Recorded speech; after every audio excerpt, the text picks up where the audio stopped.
Hello students of the final year. आज का जो आपका टॉपिक है गर्ल्स वो है फूड फर्मेंटेशन। बहुत ही इंटरेस्टिंग टॉपिक है बच्चों ये। जैसे कि आपने पढ़ा भी है कि जैसे कि हम भोजन की पौष्टिकता को बढ़ाने के लिए उनको अंकुरित भी करते हैं, उनमें एडिटिव्स भी मिलाते हैं, बहुत सारे सप्लीमेंट्री फूड हैं ताकि भोजन का पोषक महत्व बढ़ जाता है। ऐसे ही फूड फर्मेंटेशन प्रक्रिया एक ऐसी प्रक्रिया होती है जिससे भोजन में पोषक तत्वों की मात्रा अधिक हो जाती है। खमीरीकरण वाला जो भोजन होता है बच्चों, फर्मेंटेटेड फूड जो होता है वो जल्दी से डाइजेस्टेबल होता है, जल्दी पचने वाला होता है, हल्का होता है और साथ ही साथ स्वाद में भी नवीनता आ जाती है। खमीरीकरण की क्या परिभाषा है? डेफिनेशन ऑफ फर्मेंटेशन की खमीरीकरण का शाब्दिक अर्थ होता है अणुजीवों अथवा एंजाइम्स की उपस्थिति में वायु रहित परिस्थिति में जटिल कार्बनिक पदार्थों का धीरे धीरे अपघटन होकर सरल पदार्थ में बदलना। यानी कि बच्चों खमीरीकरण की प्रक्रिया को अगर देखा जाए तो ये मेनली कार्बोज युक्त जो भोज्य पदार्थ होते हैं उनमें वायु रहित परिस्थितियों में कार्बनिक पदार्थों को धीरे धीरे अपघटन होना, यानी कि उनका टूटना, ठीक है, और टूटकर कार्बनिक पदार्थों का सरल पदार्थ में बदलना, ठीक है ना। जैसे कि आपको पता भी होगा कि कार्बोहाइड्रेट है, प्रोटीन है, वसा है, वो कार्बनिक पदार्थों की संरचना होती है। तो जब खमीरीकरण करते हैं भोज्य पदार्थों का तो कार्बनिक पदार्थ क्या होते हैं, उनका अपघटन हो जाता है और वो सरल पदार्थों में बदल जाते हैं और वो कार्बोहाइड्रेट जैसे पदार्थों का खमीकरण वायु रहित एवं वायु की उपस्थिति में होता है, ठीक है ना। यानी कि खमीरीकरण के लिए वायु रहित स्थिति भी और वायु की उपस्थिति दोनों ही जरूरी होती है। जैसे लैक्टोज का लैक्टिक एसिड में बदलना, इसका एक एग्जांपल है बच्चों, जैसे दही का जमना, ठीक है ना।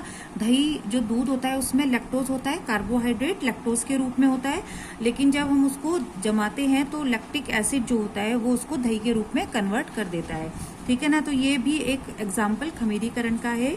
देन सेकेंड है इथाइल अल्कोहल, यानी कि इथाइल अल्कोहल और का जो अगर हम फर्मेंटेशन करते हैं तो वो सिरके में एसिटिक अम्ल में कन्वर्ट होता है।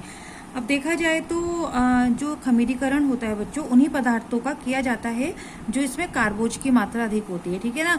क्योंकि अगर फर्मेंटेशन प्रोटीन और वसा का करें तो प्रोटीन का अपघटन करने वाले अणुजीव प्रोटीन और नाइट्रोजन युक्त पदार्थों को अपघटन कर देते हैं और उसको खराब और बदबूदार बना देते हैं, ठीक है। कि यानी कि अगर प्रोटीन युक्त हम भोज्य पदार्थों का फर्मेंटेशन करें या हो जाता है।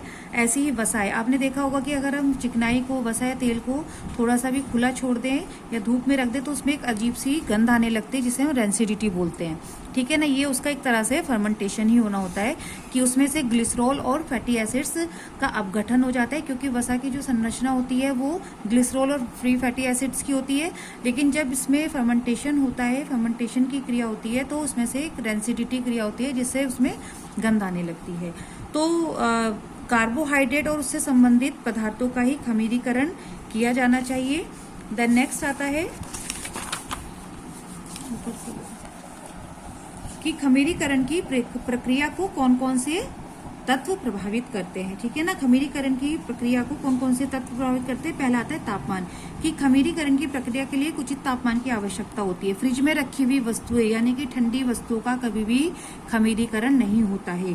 कम से कम खमीरीकरण के लिए 28 डिग्री सेल्सियस से 35 डिग्री सेल्सियस का तापक्रम होना चाहिए, ठीक है ना। और इससे नीचे तापमान पर ईस्ट की वृद्धि बहुत कम हो जाती है तथा 5 डिग्री सेल्सियस पर ईस्ट जो है वो नष्ट होने लगती है, ठीक है बच्चों। नेक्स्ट आता है जो फैक्टर वो है पीएच फैक्टर, कि खमीरीकरण के लिए भोज्य पदार्थों का अम्लीय होना बहुत आवश्यक होता है, तभी खमीरीकरण की प्रक्रिया हो सकती है। जो पीएच मान होता है वो 6 to 8 के बीच में होना चाहिए। देन आर्द्रता यानी कि नमी, कि खमीरीकरण के लिए थोड़ी सी नमी होना भी आवश्यक होता है।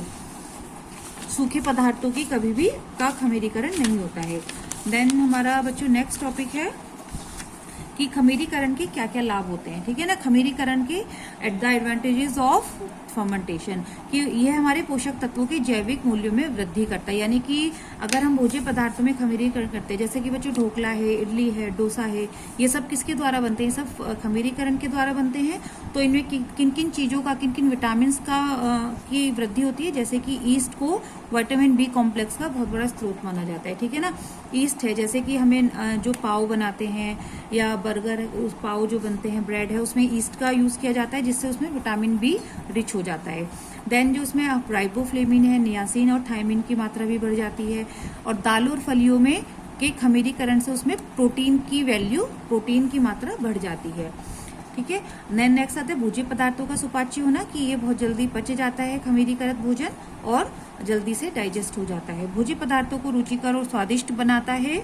भोज्य पदार्थों की आयतन में वृद्धि करता है, यानी कि आयतन में वृद्धि कैसे करता है कि गैसें जो है भोज्य पदार्थों के आयतन को बढ़ा देती है। आपने देखा होगा बच्चों, ढोकला है, इडली है, ठीक है ना, हम 2-2 स्पून उनके सांचे में डाल के रखते हैं, लेकिन वो फूलकर बड़ी हो जाती है, जिससे वो एयर उसकी जगह ले लेती है, ठीक है, गैस, तो इसका आयतन में वृद्धि हो जाती है। भोज्य पदार्थों के संरक्षण में, यानी कि फूड प्रिजर्वेशन में, जैसे कि लैक्टिक एसिड और अल्कोहल की उपस्थिति में कोलोस्ट्रिडियम बोट्यूलिनियम जो विषैला पदार्थ है वो भोज्य पदार्थों में वृद्धि नहीं कर पाता, तो एक तरह से ये भोज्य पदार्थों को संरक्षित करने में भी कार्य करता है।